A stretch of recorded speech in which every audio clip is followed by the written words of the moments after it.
Bonjour, maître Atahazus Ajavon, Messan, Nsoukman. Bonjour. Comprenez-vous pourquoi l'on assiste au glissement d'une élection pour le moment? Oui, moi j'ai une raison très simple, très prosaïque, très matérielle. Nous n'avons pas les moyens d'organiser les élections actuellement. Le Togo n'a pas les moyens financiers pour organiser les élections actuellement. Je l'ai déjà dit. Depuis le mois de juin-juillet,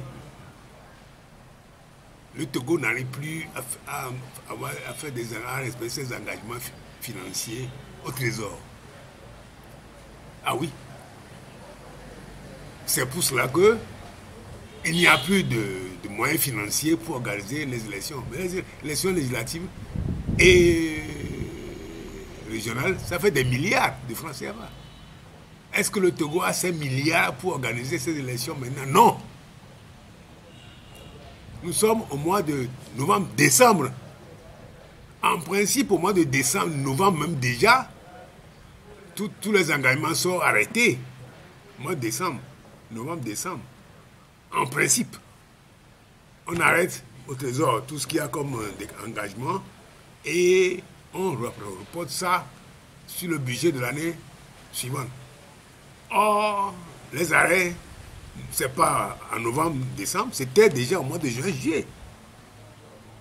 Donc, au mois de décembre, à la fin du mandat de l'Assemblée nationale, et pour organiser les élections régionales, il n'y a pas de ressources financières. Le Togo n'a plus les moyens, n'a pas les moyens de les organiser. C'est pour cela qu'on assiste à ce report que vous appelez financement des élections, que vous appelez glissement des élections. Oui, c'est tout. C'est aussi simple que ça. Le jour où on aura l'argent, on va organiser les élections, c'est tout. On emmène ça au premier trimestre du mois de l'année 2024. Ben c'est normal quand le nouveau budget de 2024 sera opérationnel. C'est tout. C'est aussi simple que ça. C'est tout. Jusqu'à ce jour, le pouvoir refuse tout dialogue avec l'opposition avant la tenue des scrutins. Que doit faire l'opposition pour l'y contraindre? Est-ce que l'opposition a un autre moyen de contraindre que la rue, que les manifestations de rue? Or, vous savez ce qui se passe actuellement. Vous savez que le pouvoir s'est organisé pour museler ces contraintes de rue, pour museler ces mouvements de contestation, pour museler toute contestation que je voudrais dire actuellement.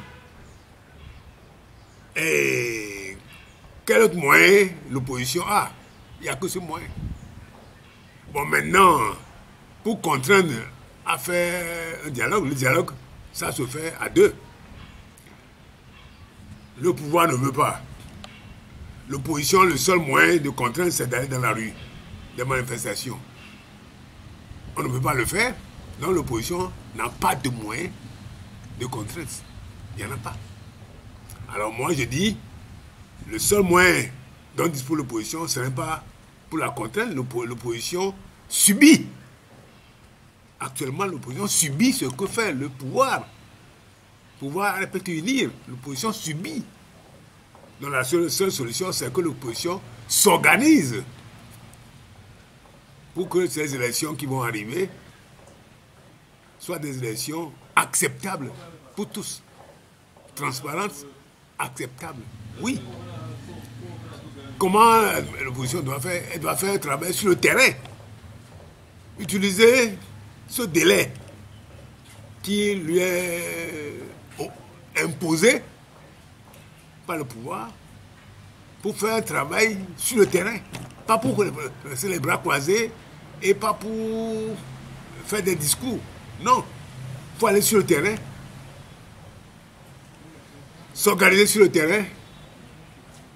Voir les gens qui seront dans les bureaux de vote, aller discuter sur le terrain et faire l'organisation pour que tout soit, pour que l'opposition puisse avoir les procès-verbaux dans tous les bureaux de vote. C'est maintenant qu'il faut s'organiser pour ça. C'est maintenant. C'est pas après l'élection une contestation stérile, parce que c'est stérile. Contestation sans preuve, contestation sans PV, contestation avec les mains vides, comme ça a été fait en 2020, parce que c'est ça. C'est ça. Contestation avec les mains vides, ça ne sert à rien. Il faut s'organiser sur le terrain. Je me suis rendu compte qu'en 2020, l'opposition ne s'est pas organisée sur le terrain pour avoir les preuves de sa victoire, si victoire il y a. Ah oui. Et c'est même pour ça que nous avons voulu, j'ai voulu, avec tous les candidats de l'opposition à l'époque, ils étaient 6. J'ai voulu les réunir, c'est dans mon salon ici. Je les ai conviés à une concertation. La convention n'a jamais eu lieu. 2 fois. C'est Agbomey qui n'est pas venu. Les 2 fois. Tout le monde était là. Tout le monde, sauf Agbomey. Les 2 fois. Parce qu'il n'était pas là la première fois. Nous avons reporté la réunion au lendemain. Il n'était pas venu non plus. Donc la réunion n'a jamais eu lieu. Ce qui fait la mutualisation de nos moyens, aussi bien humains que financiers, pour avoir les résultats des élections, pour avoir les PV, ça n'a pas été fait. Ah ben c'est pour ça que maintenant, je propose que les leaders de l'opposition s'organisent, s'arment, pour aller sur le terrain et pour organiser les preuves de leur victoire. C'est tout. Organiser toutes les preuves de leur victoire. Ensuite, aller mobiliser le terrain pour non seulement avoir ces preuves-là, mais pour aller convaincre la population de voter pour eux. C'est ça. Donc, j'invite dans l'opposition à utiliser ce délai supplémentaire qui lui est imposé par le pouvoir pour aller travailler sur le terrain. C'est tout. Dans ce contexte, quel doit être le rôle de la société civile, voire les Togolais? Quand je parle de l'opposition, je parle de l'opposition politique et de l'opposition de la société civile. Ah oui. Ah oui.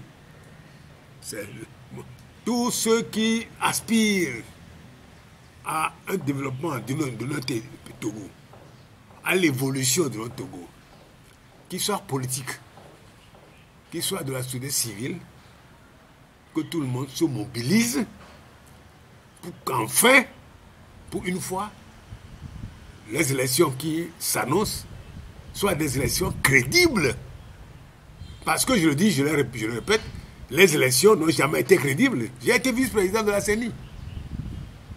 Les élections, depuis plusieurs élections, n'ont jamais été crédibles. Alors, organisons-nous, aussi bien les politiques qui veulent le changement, qui veulent que le pays évolue, qui veulent que le Togo devienne l'ordre de l'humanité, que ceux-là, aussi bien les politiques que ceux de la société civile, se mobilisent soit ensemble, c'est mieux que ce soit ensemble, ou séparément, si on ne peut pas être ensemble, pour qu'ils obtiennent, ils arrachent. Parce qu'un droit, c'est Sankara qui l'a dit, ne se donne pas, ne s'octroie pas. Ça s'arrache. Parce que ceux qui ont son pouvoir, ceux qui ont accaparé ces droits, ceux qui se sont mis ces droits dans leur poche, ceux-là n'accepteront jamais que ce droit le soit pris par d'autres, par les gens de l'opposition. Ah, c'est pour cela que l'opposition doit s'organiser pour arracher ces droits, pour arracher des élections transparentes, ou pour imposer des élections transparentes. En faisant quoi? En allant sur le terrain et en travaillant sur le terrain, en utilisant les délais supplémentaires qu'il leur est donné pour pouvoir aller travailler sur le terrain. Ah oui, l'opposition, c'est aussi bien la société civile que les partis d'opposition qui se mettent ensemble pour faire cela. Pour que le Togo soit un jour un pays prospère, soit un jour un pays qui évolue, soit un jour un pays où il fait bon vivre, soit un pays où on a, s'il ne fait pas bon vivre, on a la joie de vivre, soit un pays où on peut manger au moins 2 fois par jour, soit un pays où les gens ne croulent pas dans la misère. C'est ce que je dis. Il faut que tous ces gens-là, ceux qui veulent que ça soit ainsi, se mettent ensemble pour s'organiser, pour que les élections qui s'annoncent soient, pour une fois, des élections crédibles. Ah oui. Merci, maître. Si on ne veut pas imposer le dialogue pour obtenir cela, ben il faut imposer la crédibilité des élections sur le terrain. Voilà. Merci beaucoup.